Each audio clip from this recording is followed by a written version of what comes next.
Halo,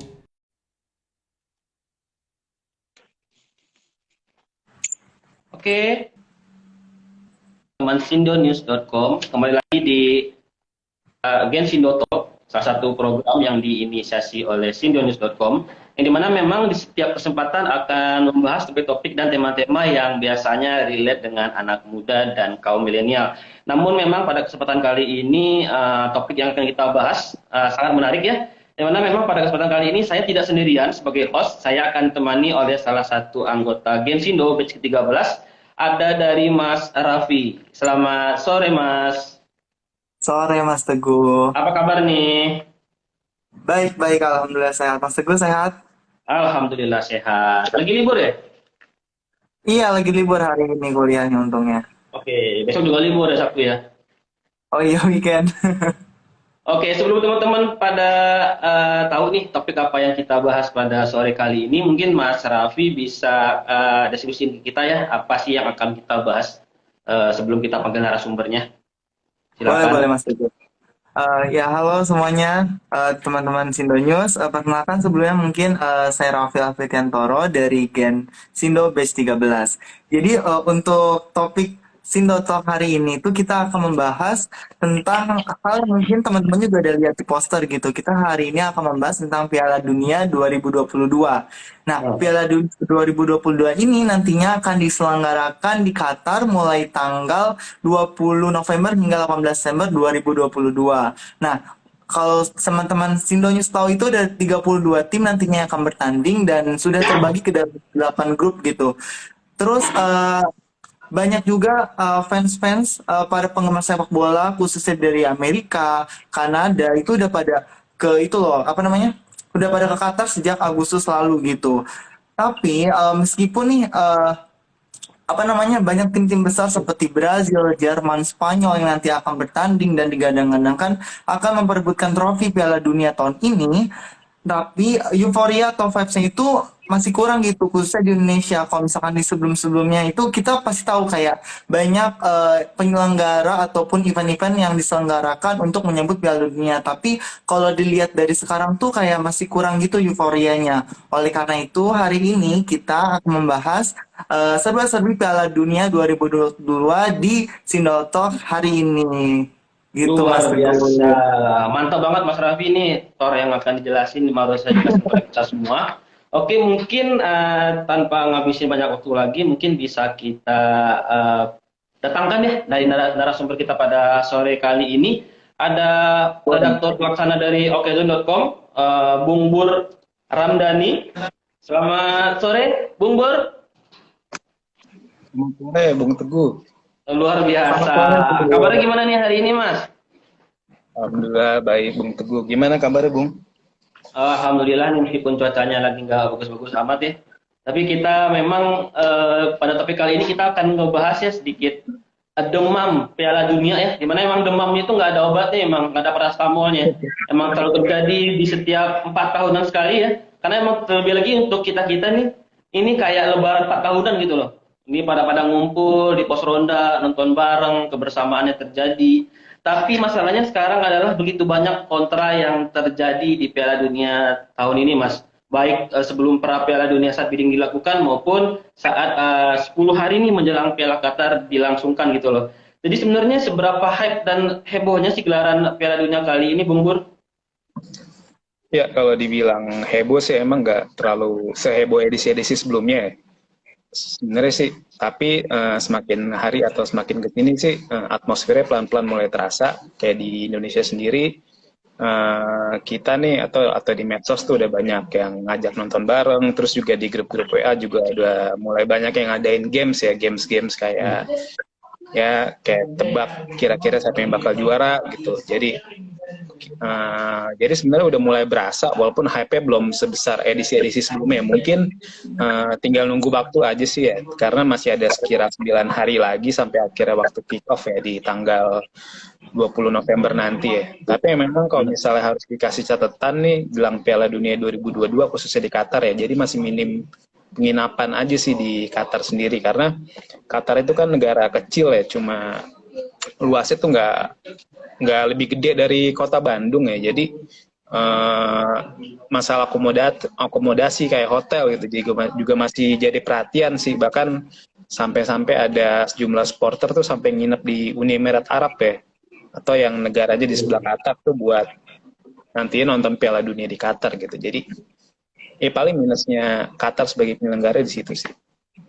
Berarti benar ya Mas ya, apa yang pernah Sebeter bilang bahwa negara Qatar itu terlalu kecil untuk gelaran Piala Dunia yang 4 tahunan ini, dan memang Piala Dunia terlalu besar untuk negara sekecil Qatar, seperti itu Mas.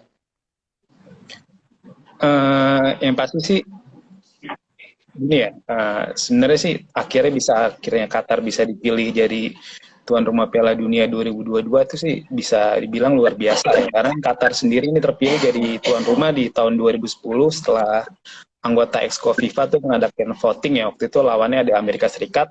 Jadi ada dua negara yang masuk ke final round gitu, ada Amerika Serikat dan Qatar. Akhirnya anggota Exco FIFA tuh dari 22 anggota Exco FIFA, akhirnya 14 diantaranya milih Qatar menjadi tuan rumah. Nah dari 14 itu tuh mayoritas anggota Exco dari UEFA ya akhirnya milih Qatar jadi tuan rumah. Memang ada segelintir gosip ya, katanya ada pemimpin Prancis lah saat itu yang mendorong Michel Platini sebagai presiden UEFA saat itu untuk mendukung Qatar ya sebagai tuan rumah, karena sebelumnya ada pertemuan antara presiden Prancis saat itu dengan salah satu petinggi Qatar ya, itu masih sekedar isu sih, belum nggak bisa dipertanggungjawabkan juga. Dan Platini sendiri sih saat diminta konfirmasi soal itu dia nggak mau ngomong banyak, gitu juga dengan presiden Prancis saat itu si Sarkozy ya. Jadi intinya sih walaupun banyak kontroversi bilang penyelenggaraan Piala Dunia Qatar, seperti banyaknya katanya sih sampai menurut The Guardian ya ada 6.500 pekerja migran ya asal Asia seperti Bangladesh, India, Pakistan yang meninggal dunia tuh karena pembangunan infrastruktur di sana.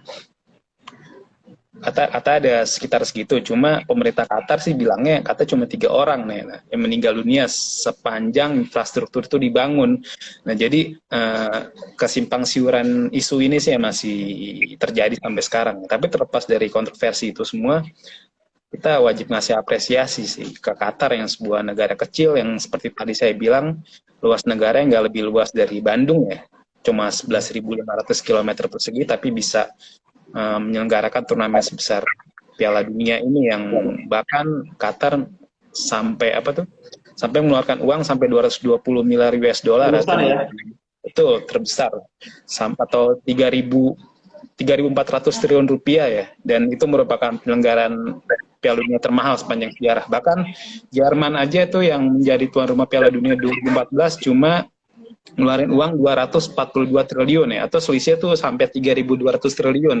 Berarti kan Qatar yang benar-benar jor-joran dalam pembangunan stadion, kayak infrastruktur penunjang seperti stadion, transportasi dan hotel dan lain-lain gitu. Jadi ya sebenarnya sih luar biasa sih sampai akhirnya Qatar bisa terpilih dan akhirnya siap menjadi tuan rumah Piala Dunia 2022 ini. Oke, mungkin dari Raffi kalau banyak pertanyaan yang akan disampaikan kepada Bung Bur nih, silakan. Ya, aku nyambung nih dari jawaban Bung Bur tadi. Sebelumnya Bung Bur perkenalkan, saya Raffi dari Gensindo Base 13.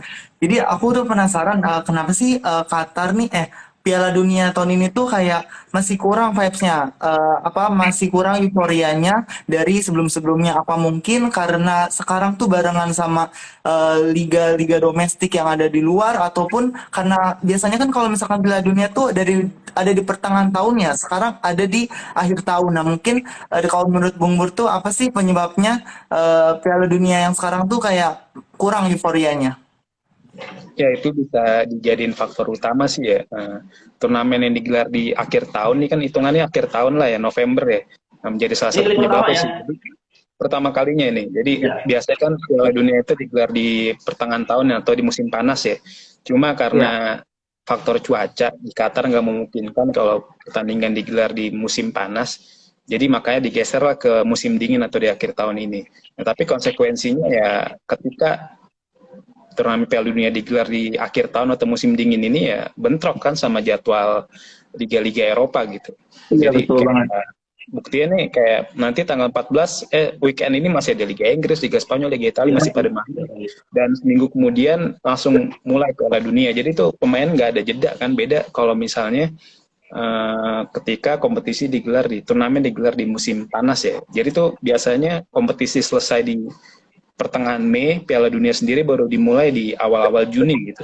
Jadi masih ada tim tuh masih punya jeda, pemain masih punya jeda 2 atau 3 minggu dulu untuk akhirnya bisa bersiap di Piala Dunia. Nah ini beda, jadi tim-tim cuma punya waktu sekitar 1 minggu ya buat mempersiapkan semuanya. Jadi ya itu sih salah satu kenapa hype-nya kurang ketimbang edisi-edisi sebelumnya gitu. Ya mungkin juga Lalu karena penggemar-penggemarnya juga masih pada fokus ke liga gitu kan ya Mas. Betul, betul. Jadi Iya, ya jadi pecahnya terbagi gitu. bisa juga kayak gitu. terus Terus lantas kalau dari seberapa pantas sih sebenarnya Piala Dunia tahun ini itu direkomendasikan? Karena memang dari yang kita lihat ya banyak negara unggulan ya, seperti Italia pun juga nggak ikut serta karena ketidaklolos. Lalu karena diadakan di tengah kompetisi, pemain bintang tuh udah pada banyak yang jatuh cedera gitu loh Mas, kayak Paul Pogba, ada Kante, belum lagi pemain yang nggak dipilih gitu loh. Jadi seberapa pantas sih untuk kita rekomendasikan Piala Dunia tahun ini? Ya kalau Italia nggak main, sebenarnya kan 2018 Italia juga nggak main ya. Iya. Ya, Italia juga nggak main, jadi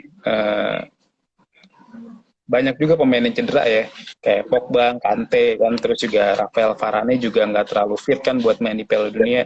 Dybala juga cedera kan, otomatis absen. Jadi ya beberapa faktor itu juga sih menjadi penyebab kenapa Piala Dunia tahun ini nggak terlalu meriah ya. Cuma ya seiring ketika turnamen nanti dimulai sih saya jamin euforia itu bakal menggila sih, karena banyak pemain-pemain, karena nanti ujung-ujungnya Piala Dunia sendiri bakal nemuin potensi pemain-pemain top yang akhirnya bakal gila di kompetisi ya, kayak misalnya di Mbappe di Piala Dunia 2018 atau Michael Owen lah taruh di Piala Dunia 98. Siapa yang maksudnya siapa sih orang yang tahu sosok Michael Owen tahu di Piala Dunia 98 ya. Tapi waktu itu karena kiprah bagusnya di Piala Dunia 98 kan akhirnya namanya terus Jadi meroket tahu ya. betul, akhirnya bisa meroket dapat Ballon d'Or di tahun 2000 gitu. Jadi ya sebenarnya dari Piala Dunia ini sendiri sih saya yakin sih bakal nyiptain banyak ditemukan pemain-pemain. kalau aku lihat dari tadi, kalau misalkan ngomongin tentang top soccer nih, Bung, menurut Bung nih siapa sih top soccer yang menurut tahun ini bakal kayak mantep banget gitu buat Piala Dunia 2022 ini, Oh, dan pemain yang bagaimana sih Bung bisa potensial bakal jadi bersinar gitu ya. Iya betul. Kalau top skor sendiri sih ada beberapa nama pasti ya, kayak Harry Kane kan berpeluang tuh kan merupakan top skor di Piala Dunia 2018 kan. Juga Neymar juga dia udah netepin diri sendiri untuk minimal mencetak 5 gol gitu. Seenggaknya sih dari beberapa Piala Dunia terakhir atau dari Piala Dunia 2006 ya, bisa golin 5 aja sih ya, paling nggak hampir bisa jadi top skor sih, atau kalau bisa cetak 7 gol tuh ya hampir pasti jadi top skor gitu. Jadi kalau menurut saya beberapa pemain yang bisa jadi top skor tuh ada Harry Kane, Neymar gitu. Neymar. Tapi jangan lupain juga 2 nama besar nih yang kemungkinan jadi Piala Dunia terakhirnya kayak Ronaldo dan Messi juga ada peluang juga sih bisa buat jadi top skor gitu. Karena Messi sendiri di kompetisi domestik kan lumayan oke. Sama PSG musim ini udah golin 12 gitu.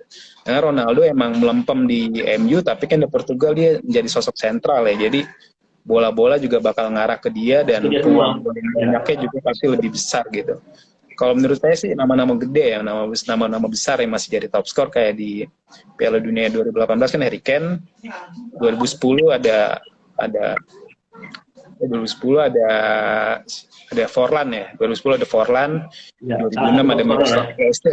Ya, 2006 ada Miroslav Klose, 2002 ada Ronaldo Brazil. Jadi masih nama-nama besar sih. Cuma pengecualian ada di 2014 ya, saat James Rodriguez jadi top skor tuh emang lumayan mengejutkan juga sih. Tapi ya namanya sepak bola juga ada peluang juga sih pemain yang nggak terlalu mencolok di level klub tapi tiba-tiba mencuat di Piala Dunia kayak yang ditunjukin James di 2014 dan Thomas Muller di 2010 ya.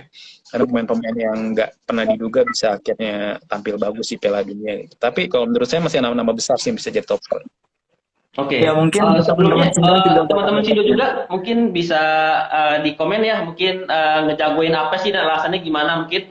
kalau saya jagoin Prancis karena ada Mbappe dan Benzema, anak permainannya lagi bagus meskipun nggak ada Kante dan Paul Pogba.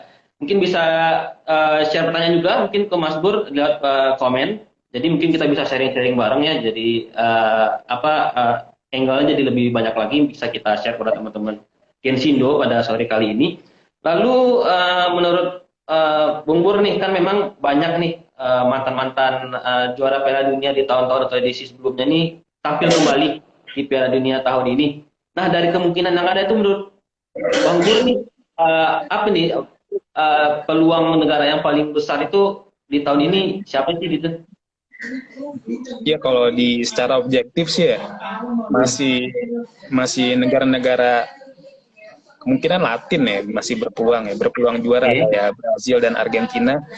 Kalau dibilang kenapa, karena ini kan Qatar buat kedua kalinya ya negara Asia jadi tuan rumah setelah sebelumnya Korea Jepang di tahun 2002 kan. Jadi kalau mengacu ke 2002 tuh kan yang juara Brazil ya. Waktu itu Brazil menang 2-0 atas Jerman di final. Jadi ada peluang sih tim-tim Latin ya yang bisa angkat trofi ya. Kalau nggak Brazil, Argentina. Tapi sayangnya kalau dilihat dari pet atau jalur yang ada, si Brazil, Argentina itu kemungkinan bisa ketemu di semifinal karena mereka satu jalur, asalkan sama-sama juara grup ya. Kalau mereka sama-sama juara grup, Argentina juara grup C, Brazil juara grup H, otomatis mereka bakal ketemu di semifinal ya. Maka itu sangat disayangin banget sih kalau misalnya mereka bisa ketemu lebih cepat. Selain faktornya apa aja ya pasti Brazil sendiri faktor pelatih ya. Tite itu pelatih bagus, dia pernah juara juga di Corinthians, bahkan pernah juara Copa Libertadores juga. Di level timnas sama Brazil juga pernah juara Copa America ya 2019. Jadi secara kualitas melatih Tite juga oke, secara materi pemain Brazil bagus, cuma minusnya Brazil tuh ada di pertahanan ya, khususnya di fullback. Bukan cuma fullback sih sebenarnya, di deretan back tengah juga Brazil kurang. Bahkan saking kurangnya Brazil masih manggil Thiago Silva yang secara usia udah 38 tahun atau hampir 44. Nah makanya itu kan tanda Brazil itu masih minus ya, masih belum terlalu kuat di pertahanan. Di sisi kanan juga Dani Alves masih betul, Dani Alves juga masih di bawah. Terus Alex Telles juga nggak terlalu oke kan. Paling minusnya Brazil ada di pertahanan. Dan kalau di Argentina sendiri, selain di lini depan yang bagus ada Messi, ada Lautaro Martinez, ada Di Maria. Minus Argentina tuh ada di gelandang ya. Siapa sih nama besar di Argentina yang sekarang ada yang main di gelandang gitu? Hampir nggak ada ya. Iya, kan hampir nggak ada ya. Paling sekalinya lagi naik tuh gelandang Brighton, Alexis McAllister ya. Dan itu juga dari Brighton ya? Ya, pemain Brighton dan ya masih agak susah sih. Ya gitu sih, pasti setiap tim punya plus minus, tapi saya condong sih ke tim Latin yang bisa juara. Kalaupun ada tim Eropa yang bisa nyodok sih, saya lihat sih Jerman dan Portugal ya. Kenapa Portugal? Semenjak Ronaldo ada ini tahun 2004, saya bilang nih skuad terbaik yang dipunya Portugal ya, karena dari posisi kiper sampai depan tuh rata semua. Jadi pertahanan punya Joao Cancelo yang bagus di Manchester City kan, ada Ruben Dias juga, di tengah juga ada Bernardo Silva juga, ada Cristiano Ronaldo. Ya ada Bernardo Silva, ada banyak deh di depan di depan ada Rafael Leao juga, ada Andre Silva. Sedangkan Jerman nih semenjak dipegang Hansi Flick sih performanya juga bagus ya. Setelah pemainnya nggak ada yang terlalu potensial banget gitu ya, terlalu bintang itu nggak ada yang merata ya. Nggak ada pemain bintang, sebenarnya sama kayak di Jerman sebenarnya hampir setiap edisi tuh nggak ada pemain yang benar menonjol karena dia emang segi kolektivitasnya ya, dari zamannya Joachim Löw, Jurgen Klinsmann, tapi mereka bisa sampai ke semifinal bahkan final sampai juara kan 2014 gitu. Tapi ya Jerman bagusnya emang dari segi kolektivitas sih, dia nggak ada pemain yang menonjol. Mungkin aku bacain dari sini ya, dari teman-teman Sindo banyak yang nanya nih. Ada khususnya kayak berapa besar sih peluang Indonesia untuk menjadi tuan rumah Piala Dunia gitu, Mas? Kalau jadi tuan rumah Piala Dunia pasti ada peluangnya ya. Kayak sekarang aja kita udah jadi tahun depan jadi tuan rumah Piala Dunia U20 kan 2023. Jadi sebenarnya secara infrastruktur kita udah bagus kan. Cuma masalah geografis nih, kita geografis kita terlalu besar kan. Makanya itu terlalu jauh. Jadi itu jadi salah satu pertimbangan FIFA mungkin buat nunjuk Indonesia jadi tuan rumah. Nah makanya nih PSSI sendiri dan pemerintah juga harus bersinergi juga sih buat bangun stadion-stadion bagus yang jarak-jarak itu nggak terlalu jauh gitu. Itu sih paling. Tapi kalau dibilang seberapa besar ya punya peluang pastinya ya, karena kita udah beberapa kali kan dipercaya jadi tuan rumah ajang besar kan, kayak Piala Asia pun kita pernah ya kan, Piala Asia 2007 juga, nanti Piala Dunia U20 kita juga pernah jadi tuan rumah Asian Games kan 2018, 19, 62. Jadi itu nunjukin kalau kita punya ini sih, punya apa? Punya kualitas lah buat jadi tuan rumah suatu hari nanti ya. Iya. Ya mungkin kita doakan saja mungkin nanti kita bakal suatu saat kita bakal jadi ini ya, tuan rumah Piala Dunia. Amin. Ya, Amin. tapi jangan juga jangan kita lolos ke Piala Dunia karena jadi tuan rumah ya. Kita harus lolos dari kualifikasi sih. Iya benar. Kalau kita lolos dari tuan rumah sih jatuhnya malu ya, karena Harus dari tuan rumah dulu biar 2022 bisa tampil tuh kayaknya bukan suatu yang bisa dibanggakan juga kan. betul. Ini kayak Qatar sekarang kan pertama kali main di Piala Dunia lewat jalur tuan rumah gitu. Jadi nggak ada kebanggaannya gitu. Betul. Nah, ini Jadi Piala Dunia dari Piala Dunia edisi sebelumnya nih yang Bung Bo rasakan tuh Piala Dunia mana sih yang kesannya paling memorable gitu. Kalau misalnya kan kayak setiap Piala Dunia tuh ada sisi uniknya ya, kayak 2010 ada Vuvuzela, mungkin 2010 juga ada yang bola dari Jerman yang cukup kontroversial tuh, yang bola yang sempat jadi kontroversi tuh, yang banyak kiper jadi kontrak dengan bola tersebut gitu. Kan juga banyak tuh ya. Jabulani. Jabulani. Nah, menurut Bung Bur nih, gimana nih Piala Dunia yang paling berkesan nih? Kalau pengalaman saya nonton bola sih ya, Piala Dunia 2002 sih yang dibilang berkesan ya. Karena dibilang berkesan tuh jam tayangnya juga bagus kan. Jam tayangnya tuh bersahabat sama orang Indonesia. Waktu itu ingat banget tuh final Piala Dunia 2002 main jam 7 malam gitu. Jadi kan ya orang masih bisa nonton gitu kan. Waktu itu finalnya Brazil lawan Jerman gitu. Selain jam tayang juga karena pemain top tuh pada kayak Brazil, punya Ronaldo, punya Rivaldo, Ronaldinho gitu kan. Terus juga di bangku cadangan bahkan ada Ricardo Kakak yang nggak pernah dimainin gitu. Terus juga di tim-tim lain juga ada Miroslav Klose kan di Jerman, juga Oliver Kahn gitu. Jadi dan juga jangan lupa di 2002 tuh banyak kejutan ya, kayak Turki yang nggak disangka-sangka bisa masuk ke semifinal ya kan.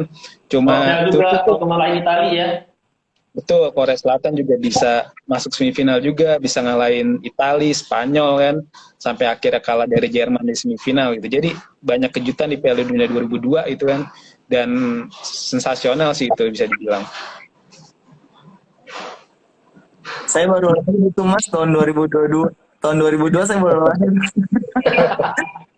Berarti sepantaran Oke, ini ada pertanyaan juga nih dari Mbak Ajeng nih, tim andalannya Bung Bur apa nih? Oh gitu. Kalau dibilang tim unggulan sih, dibilang tim unggulan pasti Brazil kalau saya sendiri ya. Popular opinion ya. Popular opinion karena udah dari dulu sih jagoin Brazil kan, karena secara materi pemain bagus-bagus dan nggak ada habisnya gitu kan. Emang sih semenjak dari eranya Ronaldo Luiz cabut dari timnas Brazil hampir nggak punya penyerang belum top ya. Kayak Neymar sendiri kan sebenarnya bukan penyerang, dia kan hitungannya winger ya. Cuma dari segi kolektivitas nih oke sih Brazil di tangan Tite ini, dari sempat juara Copa America ya kan, sekarang Copa America bahkan masuk final 2021 akhirnya kalah sama Argentina ya. Maksudnya banyak prestasinya sih Brazil sekarang. Materi pemain juga bagus, juga kolektif. Nah itu sih salah satu alasannya sih kenapa jagoin Brazil. Kalau dari Raffi sendiri, tim andalannya siapa nih? Aduh, saya masih bingung sih, tapi kayaknya Spanyol sih. Spanyol. Wah, Spanyol sih waktu 2010 gila banget ya. Sudah nggak ada matinya sih itu dengan tikakannya. Tapi memang saya pun juga ngerasain ya edisi Piala Dunia 2002 itu memang berkesan banget. Karena kan memang Ronaldo-nya dengan style rambutnya yang berbeda tuh jadi ciri khas pada final di 2022 ya. Jadi benar-benar berkesan bagi saya gitu loh. Terlebih lagi kan masih ada pemain yang di top performance-nya, di peak performance kayak Rivaldo, lalu munculnya wonderkid kayak Ronaldinho yang benar-benar bersinar beberapa tahun setelahnya. Jadi memang itu sih yang paling berkesan buat saya seperti itu. Mungkin Brazil juga salah satu faktor negara yang bikin saya nonton Piala Dunia gitu loh, kalau misalnya nggak ada Italia seperti itu. Mungkin aku mau nanya nih buat Bung Bur, kalau misalkan dilihat dari piala-piala dunia sebelumnya itu apa sih kayak pesan-pesan atau semangat yang harus dipetik oleh generasi muda ataupun khususnya sobat-sobat Gentindo nih yang apa namanya yang menyaksikan nantinya gitu. Ya pasti sih pantang menyerah dan kerja keras ya. Karena tanpa kerja keras kan sulit untuk merealisasikan sesuatu kan.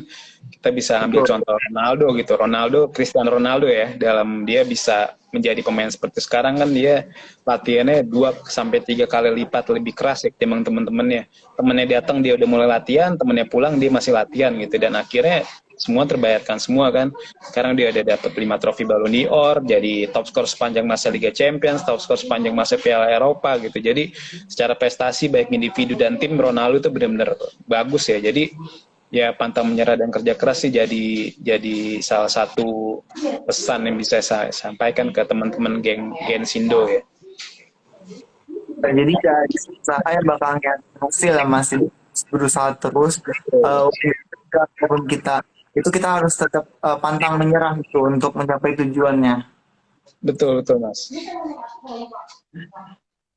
Bung Bur, bentar lagi nih. Ini satu lagi nih. Apa saja sih yang akan diprediksi nih menjadi bumbu-bumbu unik di Piala Dunia Qatar nanti? Bisa diprediksi nggak apa yang bakal terjadi? Kalau dibilang prediksi sih pasti ya banyak rekor pasti yang pecah ya. Kayak banyak rekor yang mungkin pecah, kayak beberapa rekor yang mungkin dipecahin Ronaldo, kayak top skor mungkin. Sekarang kan Ronaldo baru 7 gol kan. Sedangkan Miroslav Klose sekarang top skor sepanjang masa Piala Dunia tuh 16 gol gitu. Jadi untuk mencapai yang lewati 16 gol itu Ronaldo butuh 9 gol kan atau 10 gol untuk lewatin Klose yang enggak nutup kemungkinan juga sih dengan melihat ambisi Ronaldo yang masih besar kayak sekarang gitu. Jadi ya selain top skor juga tim-tim kejutan sih mungkin ya. Kalau misalnya Sadio Mane nggak cedera nih di Senegal, saya pikir Senegal juga bisa jadi kuda hitam nih. Selain Senegal, Serbia dilihat-lihat juga materi pemain juga lumayan oke kan. Ada Filip Kostic, ada Dusan Vlahovic, ada Mitrovic gitu. Jadi saya yakin sih banyak beberapa tim kejutan juga yang bisa melaju jauh sih di Piala Dunia 2002 ini. Tapi bukan untuk juara ya, karena untuk juara sih saya nilai masih tim-tim tradisional sih kayak Argentina, Brazil atau mungkin Portugal ya. Portugal juga bisa jadi juara sih. Oke, ada pertanyaan lagi nih. Kasih berapa opsi dong timnas yang bakal jadi kuda hitam nih? Mungkin kan kita tahu kan dari tahun ke tahun itu kuda hitamnya Denmark terus. Tahun ini menurut Bung Bur nih kuda hitam di Piala Dunia Qatar sekarang siapa Mas? Siapa tadi? Bung Teguh Denmark. Dari Mas. Siapa nih timnas yang bakal jadi kuda hitam? Karena kan di Piala Dunia sebelum-sebelumnya nih kayak Euro kemarin kan ada Denmark ya yang jadi kuda hitamnya, cukup menyulitkan tim negara-negara besar lah. Nah, potensi negara dengan kuda hitam di Piala Dunia kali ini siapa Mas menurut Mas Bur? Nah itu yang tadi saya bilang sih kayak Senegal bisa, Serbia juga bisa gitu. Selain mereka juga ada Kroasia ya, walaupun tapi runner-up Piala Dunia 2018 juga mereka tetap hitungannya kuda hitam kan. Karena ya secara pemain gak ada yang menonjol ya, maksudnya emang ada Luka Modric tapi kan usia udah gak muda lagi kan. Nah kayak Kroasia juga bisa ngejutin lagi. Tapi untuk tim-tim kayak Asia saya lihat sih masih kurang ya. Kayak Korea Selatan untuk lolos fase grup juga lumayan sulit karena di grupnya ada Portugal, ada Uruguay, ada Ghana gitu. Jadi buat lolos fase grup agak susah. Begitu juga dengan Jepang ya. Jepang di grup E itu ada gabung sama Spanyol, sama Jerman gitu. Jadi susah sih tim-tim Asia untuk berjaya di Piala Dunia tahun ini. Paling ya kalau dibilang kuda hitam kayak saya bilang tadi kayak Serbia gitu, Kroasia, Senegal gitu yang mungkin bisa unjuk gigi sih di Piala Dunia tahun ini.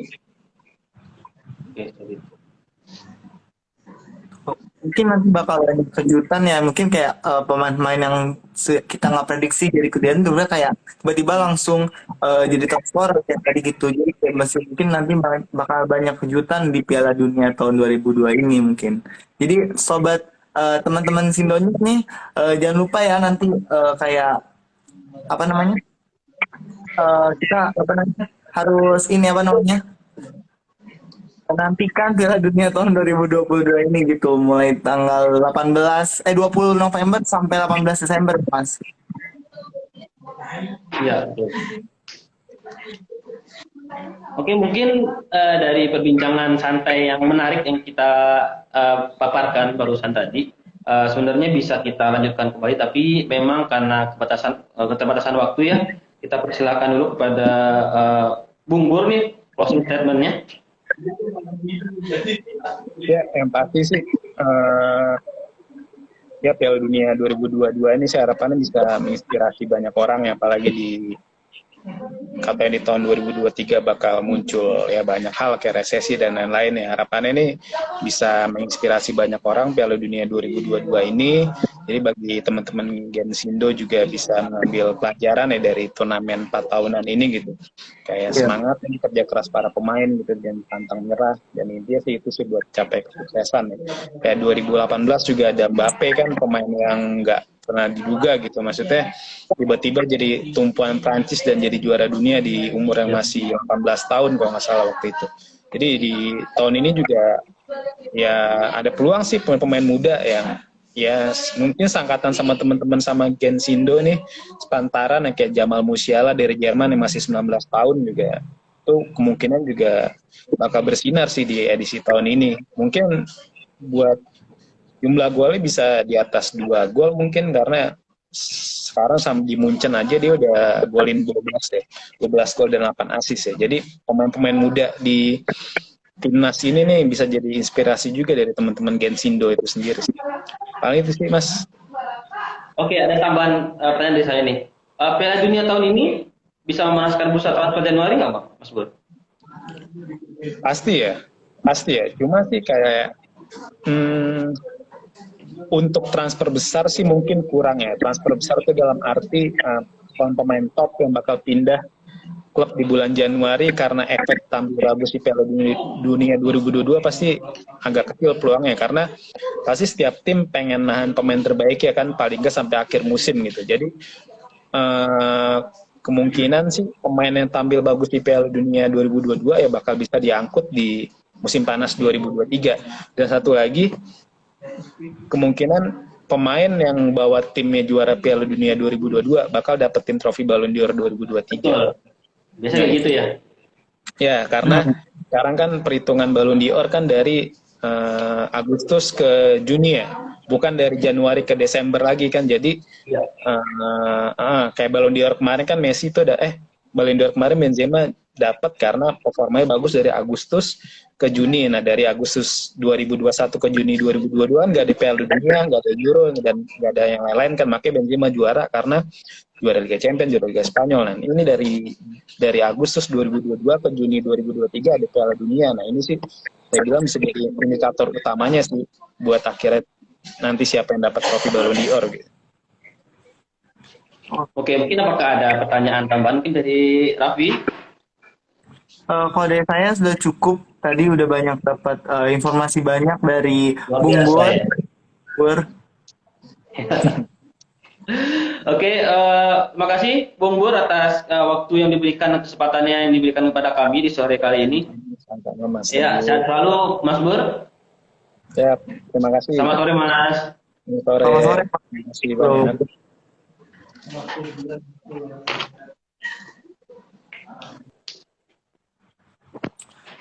Nih,